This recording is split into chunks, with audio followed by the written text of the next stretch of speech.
नमस्कार, मैं हूं सत्यपाल और आप देख रहे हैं CWB Hindi news. Agnipath protest, विरोध प्रदर्शन, जाम, आगजनी, पथराव और तोड़फोड़। देखिए हरियाणा में कहां क्या हुआ। केंद्र सरकार की अग्निपथ योजना के प्रति हरियाणा के युवाओं में लगातार आक्रोश बढ़ता जा रहा है। तीसरे दिन भी हरियाणा के कई जिलों में विरोध प्रदर्शन हुए, सड़कों पर जाम लगाया गया। कई जगह सरकार संपत्ति की तोड़फोड़ की गई, पुलिस पर पथराव किया गया और वाहनों में आग लगाई गई। महेंद्रगढ़ जिले में नारनौल, सतनाली व कनीना के बाद शनिवार को शहर में भी युवाओं ने अग्निपथ के विरोध में जमकर हंगामा किया। इन उपद्रवियों ने शहर में काफी स्थान पर जमकर तोड़फोड़ करते हुए सरकार के खिलाफ नारेबाजी की। एक गाड़ी को आग के हवाले कर दिया गया। वहीं पूर्वी मध्य रेलवे की ओर से कुछ रेलगाड़ियों को रद्द कर दिया गया है, जिस कारण कामाख्या भगत की कोठी कामाख्या साप्ताहिक रेलगाड़ी रद्द रहेगी।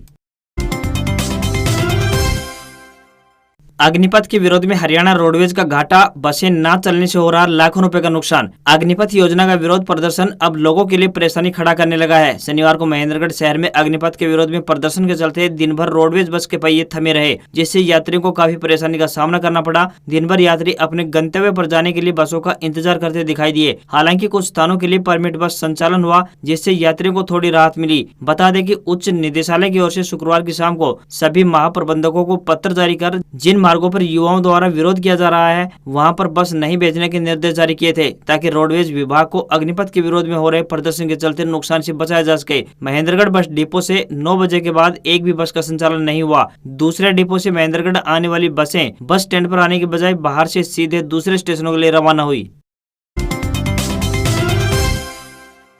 बीजेपी के गढ़ में ताकत दिखाएंगे निर्दलीय सांसद कार्तिकेय शर्मा। जीत के बाद पहली बार करेंगे रोड शो, जेजेपी के ऑफिस भी जाएंगे। भाजपा के गढ़ में अब राज्यसभा सांसद कार्तिकेय शर्मा शक्ति प्रदर्शन करेंगे। यह पहला मौका है जब राज्यसभा में जीत के बाद कार्तिकेय शर्मा 19 जून यानी आज अपनी ताकत का प्रदर्शन करेंगे। शक्ति प्रदर्शन को कामयाब बनाने के लिए पार्टी कार्यकर्ताओं को जिम्मेदारी सौंप दी गई है। अम्बाला शहर में होने वाले इस रोड शो में कार्तिकेय शर्मा का 13 जगह अभिनंदन किया जाएगा। इस दौरान वे जसपा कार्यालय भी जाएंगे। हालांकि रोड शो में अभी भाजपा की हिस्सेदार होने की पुष्टि नहीं हो पाई है। मेयर शक्ति सिंह रानी शर्मा व पूर्व मंत्री विनोद शर्मा खुद बेटे के रोड शो की अगुवाई करेंगे। नहीं थम रहा राज्यसभा चुनाव का विवाद। भूपेंद्र हुड्डा ने कुलदीप बिश्नोई से पूछा, भाजपा से क्या डील हुई, दी यह नसीहत। पूर्व मुख्यमंत्री और नेता विपक्ष भूपेंद्र सिंह हुड्डा ने कांग्रेस के बागी विधायक कुलदीप बिश्नोई आदमपुर के आरोपों पर पलटवार करते हुए कहा कि राजनीति में नैतिकता बेहद जरूरी है। कुलदीप बिश्नोई को लोगों ने कांग्रेस के लिए विधायक चुना था, उनको सबसे पहले कांग्रेस के विधायक पद से इस्तीफा देना चाहिए। पूर्व सीएम और नेता विपक्ष भूपेंद्र सिंह हुड्डा ने कुलदीप को नसीहत देते हुए कहा कि 2019 में वे सर्वाधिक वोटों से विजय हुए थे। आज भी सभी विधायक उनके साथ हैं और रायपुर छत्तीसगढ़ में सभी मौजूद रहे। बिश्नोई बताया कि आदमपुर से खुद कांग्रेस के टिकट पर जीतने के बाद उन्होंने अपनी नैतिकता और सिद्धांतों को ताक पर रखकर भाजपा को वोट दे दिया। उन्होंने कांग्रेस के विरुद्ध अपनी पार्टी बनाई। उस दौरान कितने लोगों ने वोट दिया और कितने विधायक उनके साथ थे। उन्होंने कहा कि कुलदीप बिश्नोई में थोड़ी नैतिकता होती तो दोस्त और कांग्रेस दोनों के अलावा कहीं वोट नहीं जाते।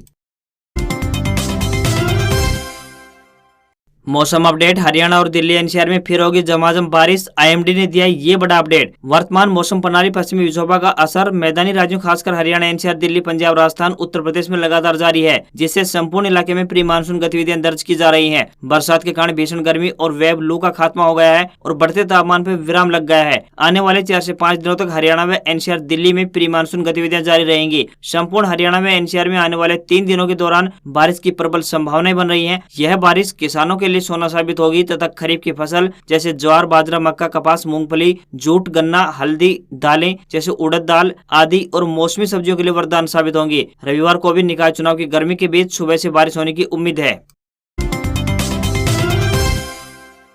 हरियाणा निकाय चुनाव आज सुबह 7 बजे से लेकर शाम 6 बजे तक होगा मतदान। 18,30,000 वोटर करेंगे वोटिंग। हरियाणा के 18 नगर परिषदों व 28 नगर पालिका के लिए रविवार को मतदान होगा। मतदान का सुबह 7 बजे से शाम 6 बजे तक निर्धारित किया गया है। हरियाणा राज्य चुनाव आयुक्त धनपत सिंह ने सभी मतदाताओं को शांतिपूर्ण तरीके से मतदान करने की अपील की है। मतगणना का कार्य 22 जून को सुबह 8 बजे से शुरू होगा। 19 जून और मतगणना के दिन यानी 22 जून को चुनावी क्षेत्रों में ड्राई डे रहेगा। शराब ठेके पूरी तरह से बंद रहेंगे और शराब की बिक्री नहीं होगी। इसके साथ साथ प्राइवेट क्षेत्र में मतदान के दिन 19 जून को वेतन सहित छुट्टी देने के लिए हरियाणा सरकार के मानव संसाधन विभाग ने पत्र भी जारी कर दिया है। निकाय चुनाव आज नहीं है, वोटर कार्ड तो टेंशन की बात नहीं, ये डॉक्यूमेंट दिखाकर भी वोट डाल सकते हैं। हरियाणा में आज यानी 19 जून को निकाय चुनाव को लेकर मतदान होगा। प्रदेश के 18 नगर परिषदों और 28 नगर पालिकाओं में चुनाव होना है। मतगणना 22 जून को की जाएगी। अगर किसी मतदाता के पास निर्वाचन आयोग द्वारा जारी मतदाता पहचान पत्र नहीं है तो वह वैकल्पिक पहचान पत्र प्रमाण दिखाकर अपने मत का प्रयोग कर सकेगा। चुनाव आयोग ने मतदाताओं की सुविधा के लिए वैकल्पिक दस्तावेजों की सूची जारी की है, लेकिन अगर किसी का नाम मतदाता सूची में नहीं है तो वह पहचान पत्र होने पर भी वोट नहीं डाल सकता है। मतदाता सूची में नाम होना वोट डालने के लिए पहली प्राथमिकता है। कोई भी मतदाता जिसका नाम मतदाता सूची में दर्ज है वह वैकल्पिक पहचान पत्र जैसे कि passport, driving licence, Aadhaar card, PAN card, मनरेगा जॉब कार्ड, फोटोयुक्त पेंशन पहचान पत्र, बैंक या डाकघर द्वारा जारी पासबुक, राज्य केंद्र सरकार द्वारा सार्वजनिक क्षेत्र उपक्रम या पब्लिक लिमिटेड कंपनी द्वारा जारी किए गए फोटोयुक्त पहचान पत्र, राष्ट्रीय जनसंख्या रजिस्टर, श्रम मंत्रालय की योजना के तहत स्वास्थ्य बीमा स्मार्ट कार्ड इत्यादि के जरिए भी अपने मत का इस्तेमाल कर सकता है। Haryana CET update. सीईटी परीक्षा के लिए 13 जुलाई तक जमा करें कंफर्मेशन शुल्क। अब तक 10 लाख से अधिक अभ्यर्थी करा चुके हैं पंजीकरण। हरियाणा कर्मचारी चयन आयोग यानी HSSC द्वारा 100 से ज्यादा विभागों, बोर्डों, निगमों और विश्वविद्यालयों में ग्रुप सी के 26,000 पद भरे जाने हैं। इसके लिए आयोग ने सीईटी यानी कॉमन एलिजिबिलिटी टेस्ट का विज्ञापन जारी कर दिया है। अभ्यर्थी 8 जुलाई तक परीक्षा के लिए पंजीकरण करा सकते हैं और 13 जुलाई तक फीस कंफर्मेशन हो सकेगी। हालांकि जिन्होंने पहले ही निर्धारित पोर्टल पर आवेदन कर दिया है और भुगतान कर दिया है वे सीईटी में उपस्थित होने के लिए पात्र होंगे। वे अभ्यर्थी अगर आवेदन में बदलाव या फिर अपडेट करना चाहते हैं तो ऐसा करने में सक्षम होंगे। उल्लेखनीय है कि अब तक 10 लाख से अधिक अभ्यर्थी सीईटी के लिए पंजीकरण करा चुके हैं। इस परीक्षा को अगस्त महीने में करवाए जाने की योजना है। आयोग ने सीईटी का सिलेबस भी जारी कर दिया है। संयुक्त पात्रता परीक्षा में सामान्य ज्ञान, रीजनिंग, क्वांटिटेटिव एप्टीट्यूड और हिंदी अंग्रेजी से संबंधित सवालों के साथ साथ हरियाणा से संबंधित प्रश्न पूछे जाएंगे।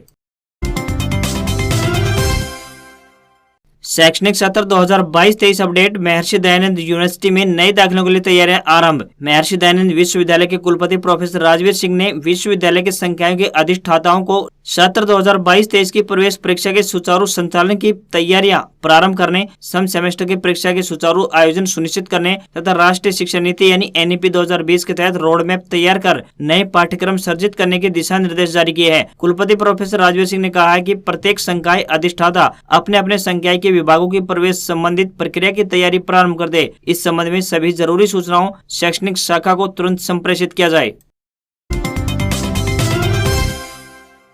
नशे के खिलाफ मुहिम। हेल्पलाइन नंबर पर सूचना देने वाले का नाम गुप्त रखा जाएगा। प्रदेश के युवाओं को नशे की लत से बचाने के उद्देश्य से हरियाणा सरकार द्वारा toll free drugs helpline number 9050 89 1508 जारी किया गया है। इस हेल्पलाइन नंबर पर फोन करके आमजन नशे की रोकथाम से संबंधित कोई भी सूचना निःशुल्क यानी फ्री में दे सकते हैं। नूंह के उपायुक्त अजय कुमार ने जानकारी देते हुए बताया कि हरियाणा सरकार द्वारा नशा मुक्ति को लेकर स्टेट एक्शन प्लान तैयार किया गया है ताकि युवा नशे की लत से दूर रहें और प्रदेश को ड्रग फ्री हरियाणा बनाया जा सके। इसी कड़ी में नशा मुक्ति को लेकर हरियाणा राज्य नारकोटिक्स नियंत्रण ब्यूरो बनाया गया है ताकि सरकारी विभागों की भागीदारी सुनिश्चित करते हुए नशा मुक्ति को लेकर आवश्यक कदम उठाए जा सके। इस हेल्पलाइन नंबर के माध्यम से लोग नशे की रोकथाम संबंधी कोई भी सूचना दे सकते हैं। सूचना देने वाले का नाम गुप्त रखा जाएगा। इसके साथ ही हरियाणा राज्य नारकोटिक्स नियंत्रण ब्यूरो द्वारा नशा करने वाले व्यक्ति की सूचना मिलने पर उसकी नशे की लत छुड़वाने के साथ साथ उसके पुनर्वास की भी व्यवस्था की जाएगी।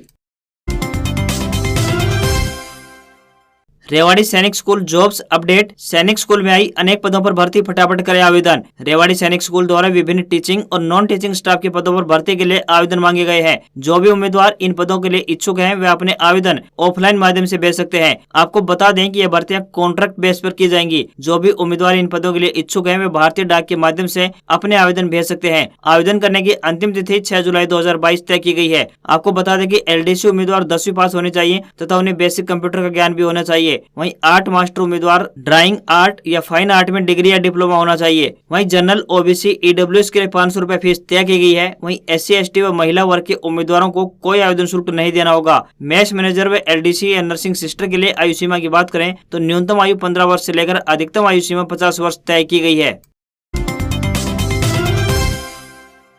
डेरे का निकाय चुनाव में किसी को समर्थन देने से इनकार, बीजेपी जेजेपी गठबंधन को समर्थन से जुड़े वायरल पत्र को बताया फर्जी। हरियाणा में 46 नगरीय निकायों में 19 जून को चुनाव है। चुनाव से पहले हरियाणा में सिरसा के डेरा सच्चा सौदा प्रमुख गुरमीत राम रहीम के नाम से एक पत्र सोशल मीडिया पर वायरल हो रहा है। लेटर में डेरे की ओर से बीजेपी व जेजेपी गठबंधन को समर्थन देने की बात कही गई है। डेरा सच्चा सौदा मैनेजमेंट ने लेटर को फर्जी बताया है। डेरा ने कहा है कि संगत किसी के बहकावे में न आए और अपनी एकजुटता का परिचय दे। गुरमीत राम रहीम को रोहतक की सुंदरिया जेल से शुक्रवार को पैरोल मिली है। उसे 30 दिन की पैरोल मिली है। राम रहीम यूपी के बागपत में ठहरा है। 5 साल में पहली बार डेरा प्रमुख ने रिकॉर्डिंग वीडियो का संदेश अपने अनुयायियों के नाम भेजा था।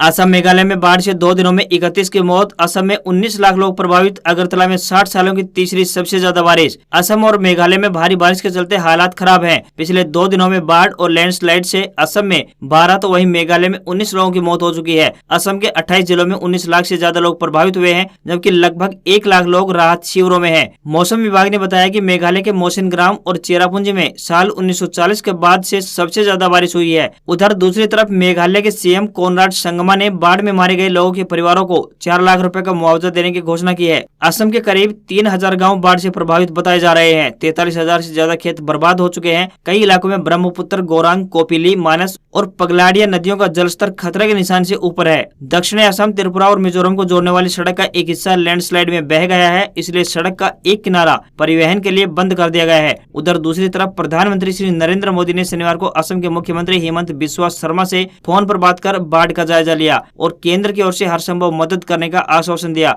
वहीं त्रिपुरा की राजधानी अगरतला में भी बाढ़ के हालात बने हुए हैं। अचानक आई बाढ़ के कारण सभी शिक्षण संस्थान बंद कर दिए गए हैं। इसके चलते त्रिपुरा उपचुनाव का प्रचार भी रोक दिया गया है। सरकारी नौकरी अपडेट। राजस्थान के अजमेर, कोटा, भरतपुर में आंगनवाड़ी के विभिन्न पदों पर निकली भर्ती। उम्मीदवार 30 जून तक करें आवेदन। राजस्थान बाल विकास विभाग ने आंगनवाड़ी में कई पदों पर वैकेंसी निकाली है। इन पदों पर आवेदन करने की आखिरी तारीख की बात करें तो 30 जून निर्धारित की गई है। राजस्थान के विभिन्न जिलों जैसे अजमेर, कोटा, भरतपुर आदि में भर्ती निकाली है। अलग अलग जिलों में आवेदन की तारीख भी अलग अलग है, इसलिए नोटिफिकेशन को अच्छे से देख लें और उसके बाद आवेदन करें। इन पदों पर 10वीं और 12वीं पास महिलाएं भी आवेदन कर सकती हैं। इन पदों के लिए राजस्थान सरकार की बाल विकास विभाग की ऑफिशियल वेबसाइट wcd.rajasthan.gov.in पर जाकर नोटिफिकेशन देख सकते हैं। आंगनवाड़ी वर्कर के 161 पद हैं, वहीं आंगनवाड़ी असिस्टेंट के 872 पदों पर भर्ती होगी। राजस्थान के झुंझुनू, अजमेर, हनुमानगढ़, श्रीगंगानगर, कोटा, भरतपुर, चूरू और नागौर में आंगनवाड़ी वर्कर्स के 161 पद और आंगनवाड़ी असिस्टेंट के 872 पद सहित कुल 1033 खाली पदों पर यह भर्ती की जाएगी। इन पदों पर आवेदन करने के लिए कम से कम उम्र की बात करें तो 21 साल और अधिकतम उम्र की बात करें तो 40 साल तय की गई है। अग्निपथ से सुलगा देश। गृह मंत्रालय के बाद अब रक्षा मंत्रालय की नौकरियों में भी अग्निवीरों को 10% आरक्षण। देश के अलग अलग राज्यों में अग्निपथ के खिलाफ हो रहे प्रदर्शन तेज हो गए हैं। इसी बीच रक्षा मंत्रालय ने भी अग्निवीरों को अपने मंत्रालय में होने वाली भर्तियों में 10% आरक्षण देने का ऐलान किया है। रक्षा मंत्रालय के इंडियन कोस्ट गार्ड और डिफेंस सिविलियन पोस्ट के साथ डिफेंस पब्लिक सेक्टर अंडरटेकिंग की 16 कंपनियों में भी नियुक्तों में आरक्षण दिया जाएगा। इससे पहले गृह मंत्रालय ने अग्निवीरों के लिए CIPF यानी केंद्रीय सशस्त्र पुलिस बल और असम राइफल्स में भर्ती के लिए 10% आरक्षण देने का एक बड़ा फैसला लिया है। इन्हें आयु सीमा में भी 3 से लेकर 5 साल की राहत देने का ऐलान किया गया है। भाजपा अध्यक्ष JP नड्डा ने योजना का विरोध कर रहे लोगों से अपील की है कि वे PM नरेंद्र मोदी पर भरोसा रखें और आंदोलन खत्म कर बातचीत का रास्ता चुने। जौनपुर में उपद्रवियों ने 2 रोडवेज बसें और कई बाइक जला दी है। वहीं बिहार में फायरिंग की गई है। राजस्थान में भी युवा बड़ी संख्या में प्रदर्शन कर रहे हैं। प्रदेश के जयपुर, जोधपुर, अजमेर, अलवर सहित 6 जिलों में हिंसक प्रदर्शन हो रहे हैं। सुरक्षा को देखते हुए रेलवे ने शनिवार को 369 ट्रेनें रद्द कर दी हैं।